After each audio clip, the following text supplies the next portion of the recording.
good foundation there. I'm going to run through a few slides just to kind of cover off what we're looking at and what I think may need some improvement, where I think we can make some immediate improvements and see some instant results.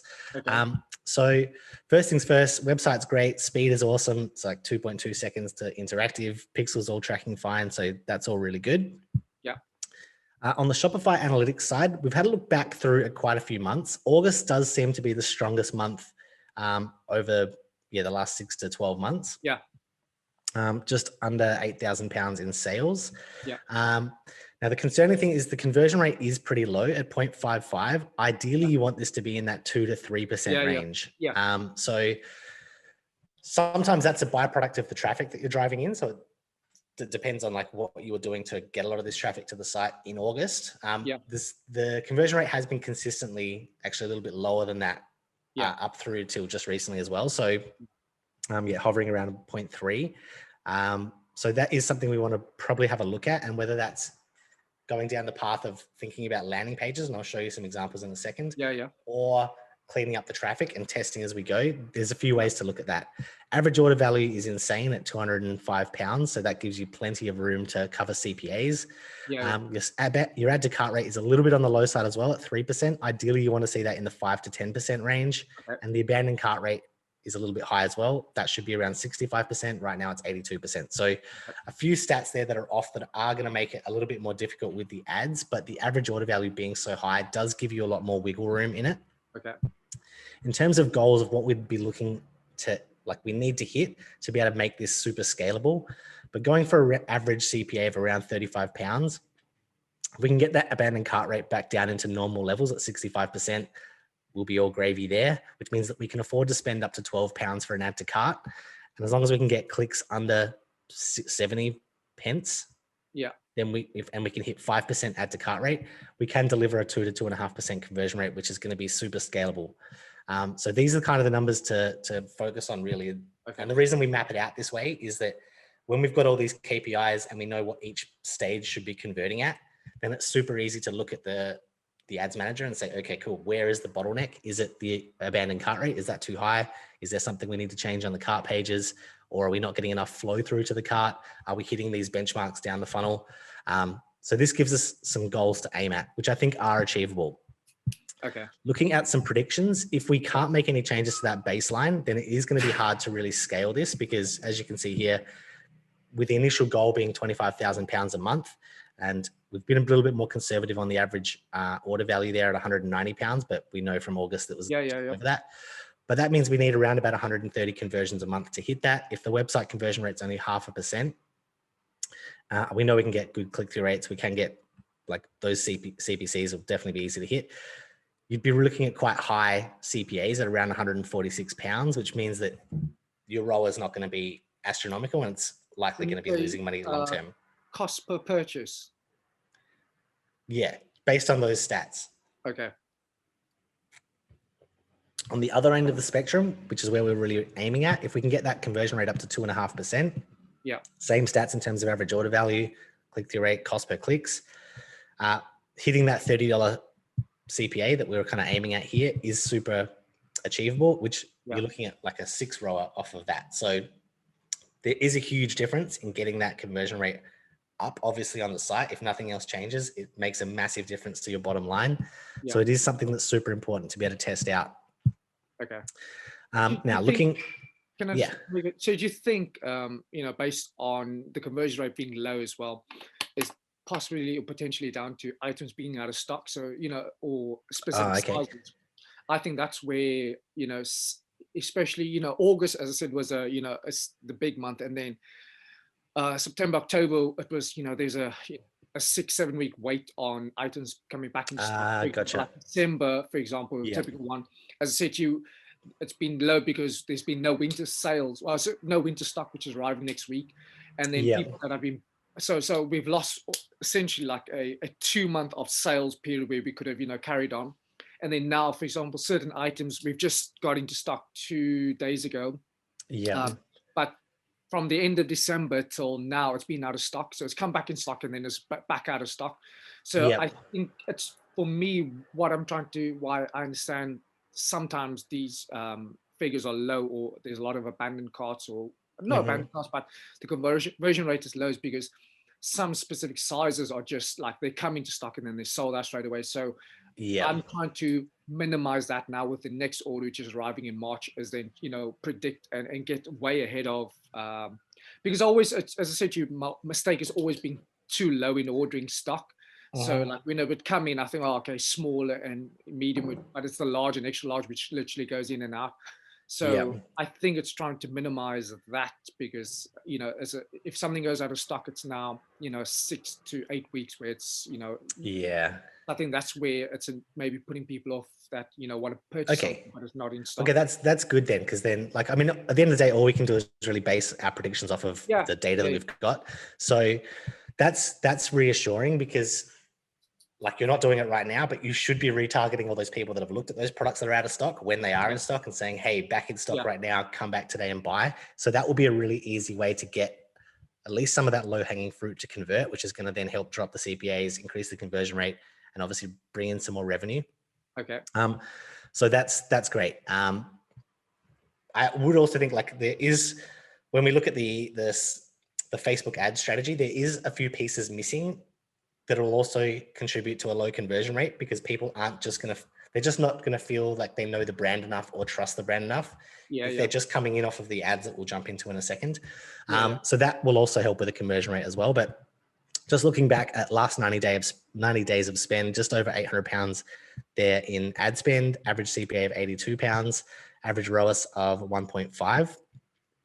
Now, the way that you've got this set up, you do have cold and warm audiences separated, which is great. Like, there's so many accounts that I look in and it's all just a mismatch of everything. So it's good that you've done that.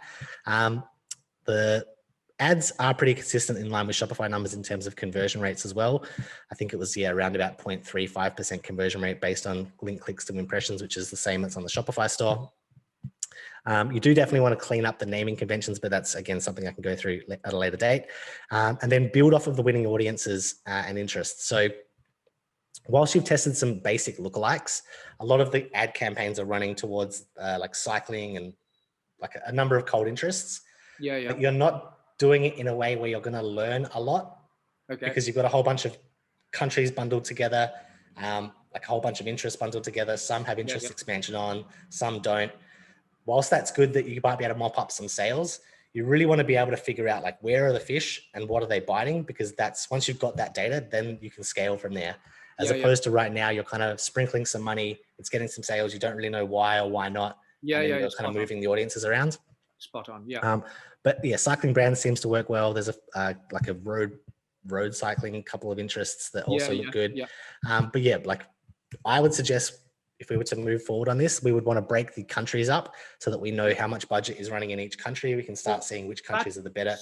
That's what I was doing previously. And someone else advised, another agent was like, no, it should be all, you should be bunching all the countries, because previously I was like, I knew specific countries. I was either target, California, Australia, Germany. So that's what I was doing previously. And then they said, no, you need to be doing it like as a bunch. So you're testing out basically all the countries. I thought that was quite bizarre, like why you would test a massive, different countries, because you don't know where the sales or what's exactly. You want to be bundling countries together when you know exactly what works, because like, if you know the interests that are working and the creative that's working and you're and you're scaling, then absolutely bundle countries together, because you just want to give Facebook as much potential as possible. But before you get to that point, you need to know, like, where to fish and what they're biting. So if you start bundling things together, Facebook's going to just start optimizing things based on a few different metrics. But where the costs are cheaper, generally Facebook is going to try and run more impressions because they're less monetized ads. So you'll just start burning more cash there, and it's not necessarily going to drive more sales. It's just cheaper ad impressions. So with this sort of strategy, like, we're usually happy to pay more for CPMs if we know that they're good audiences, because we just want more impressions in those audiences, regardless of the cost, because we know that they convert. So you need to be able to figure that out first. And then once you've got that and you're starting to exhaust those audiences, that's when you start bringing in other countries that have similar interests. And then you kind of make that potential bigger. So a couple of strengths and weaknesses in the account.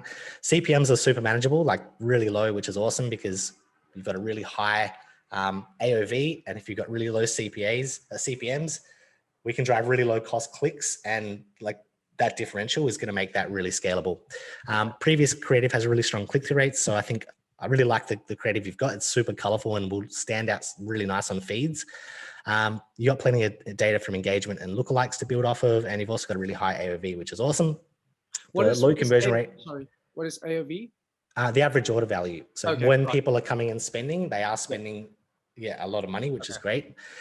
Conversion rate on the site is low, as we've covered off. The abandoned cart rate's high as well. So there's some stuff there we want to look at in terms of the audiences and definitely cleaning up some of the way that you're nurturing people towards sale, because that's definitely going to help with your abandoned cart rate and your conversion rate. And now knowing that a lot of people have been clicking and finding the products unavailable, we want to be making sure that we're tracking that and then going after them with DPAs, or like if it's certain styles that have sold out really fast, you may even want to go down the path of like specific ads for those styles and saying really hard to get a hold of, like limited stock. These are back in stock right now, maybe sold out in 48 hours, and then chasing down all the people that have looked at those to get them to come back. In terms of opportunities, I do think there's huge opportunities around social proof and the post-purchase experience, because you guys haven't even scratched the surface on that at all. And then obviously getting really creative with some of the ads. So these are nice. Like I really like the bright colors on here. You've got some pretty like catchy like music in the background, and the slideshows. A couple of things that I think could work really well, and I'll jump into some more creative in a second, but I might just send you this link so you can play it on your end. This stuff we can make out of like image assets really easily. Where's the chat thing? Yeah, that's quite cool actually. Yeah, like that stuff we can make, like our video team makes that stuff all day long. So I think we could take these sort of slideshows to the next level by having really bright, bold colors, the patterns kind of animating in and out, and then showing a lot more like lifestyle-y type photos, video if you've got it. Some other stuff that I really like for this sort of space. So I don't know if you remember the other day, I was explaining how the funnels that we run, why can't I click this link?